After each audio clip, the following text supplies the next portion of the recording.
Hello, welcome. I'm Jamie with Adoption and Education, and this is part 4 of our 4-part series Back to School for August of 2023.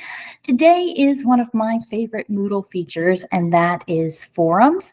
We figured if you haven't added anything new to your courses in a while or revised anything, a great place to start is forums. And before we get too far into the content, I'm going to go ahead and put all of the links for the session today in the chat so that you'll have those. And as we go through, I will be posting more links there. So you feel free to click on those and bookmark them. They'll be helpful for you as you move forward.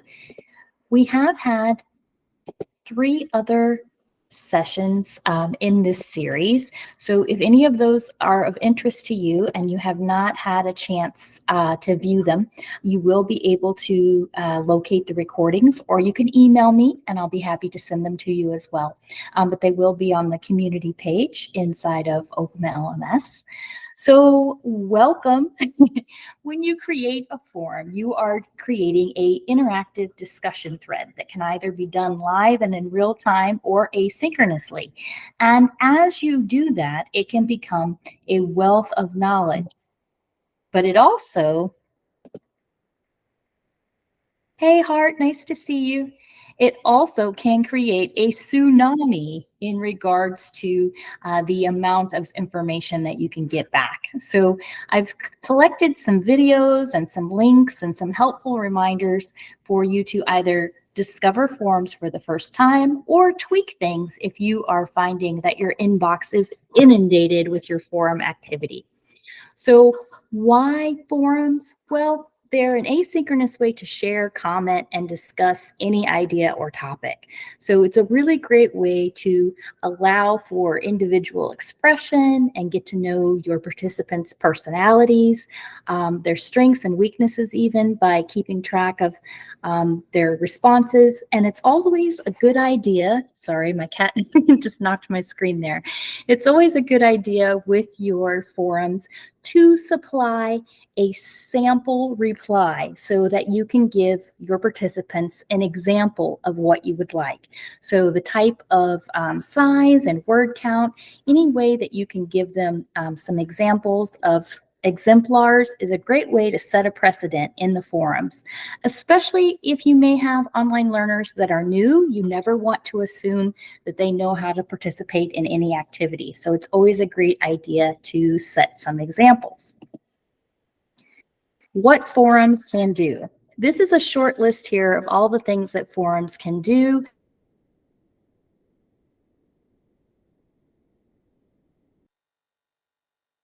And check for understanding for reading materials. If you have a course that's reading material heavy, it's a good way to raise issues. You can always create a forum that's for communication, either to your TAs or yourself. If students are having a particular issue with a course or a question or even an element inside of the course, forum is a great way to communicate that back and forth. You can have teacher-only discussions in forums as well, which can be a great way to communicate across your learning teams, especially if you're co-teaching. And one-on-one support. There's ways to do private forums as well. So if you're helping a student through a certain element inside of a course, you can create a forum to communicate with them one-on-one, and that can be very helpful asynchronously as well. It's a great way to extend your activities and also possibly add some bonus opportunities by having some brain teasers there. So a great way to kind of expand on what you might already be doing, but also a good way to allow them to give individualized feedback, both on their own thoughts and those of their peers. Oops. Forum types. Now there are 5, technically 6 types of forums that you can engage with that allow you to start a new discussion with any topic that you'd like, and then based on the type of forum that it is, control how those questions are answered and responded to. You can even limit the number of responses so that someone doesn't dominate a conversation, or you can make it so that they cannot see others' responses until they have created their own response. which I highly recommend because you don't want someone not reading the material and only reading other people's responses. Not that anybody would do that, but you never know, right? So that's a good way to make sure that that wouldn't happen. And I have some great links for this. So hold on one second while I stop the share. I also have a really great video created by my co-counsel, Michael Vaughn, that goes over each individual type of forum and some great use cases. So hold on just one second while I share that link. And again, forums just give you a lot of interactivity and ability to have fun inside of the course itself, giving you a new way to engage with the different types of information that are available. So I've got this link. Here we go. Let's see if it works this time. There we go. Great. So let me go back to the presentation. One moment.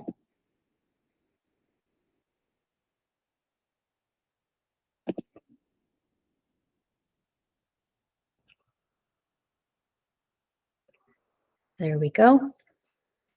All right, so again, just a wonderful way to make sure that you can practice all the different types of forums and have variety. Again, that video that's in the link provided there that Michael did shows you 5 different forum types and how to engage with those.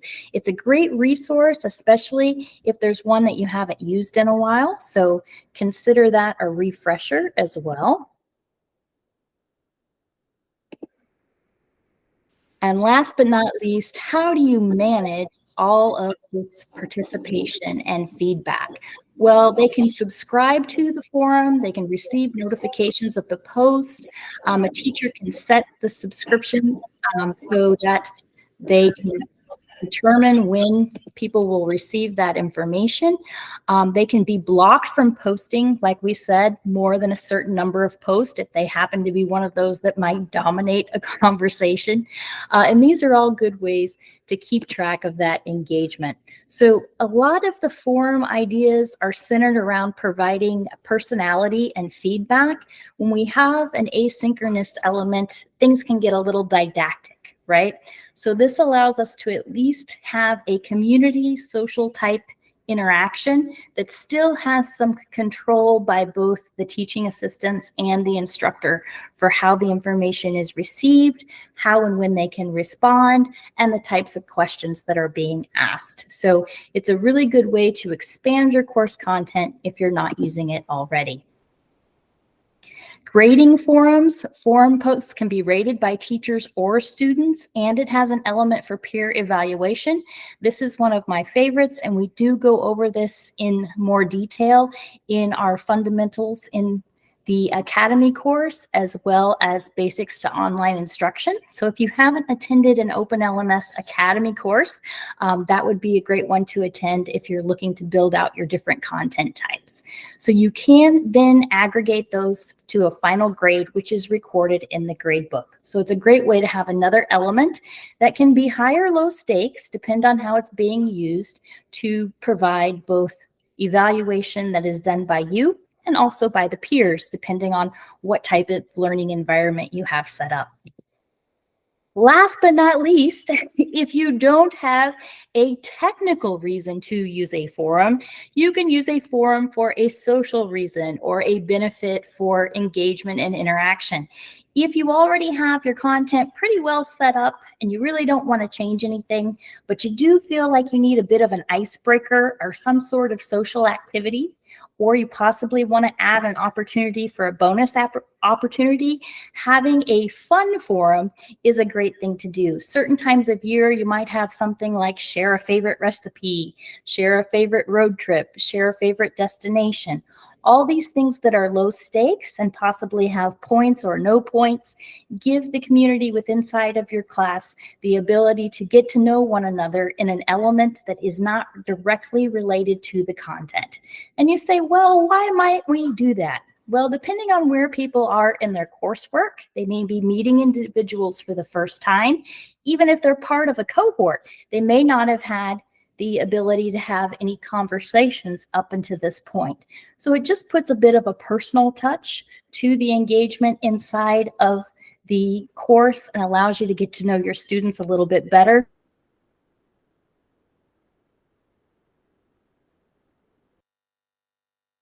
This is an activity that you haven't done in some of your other courses.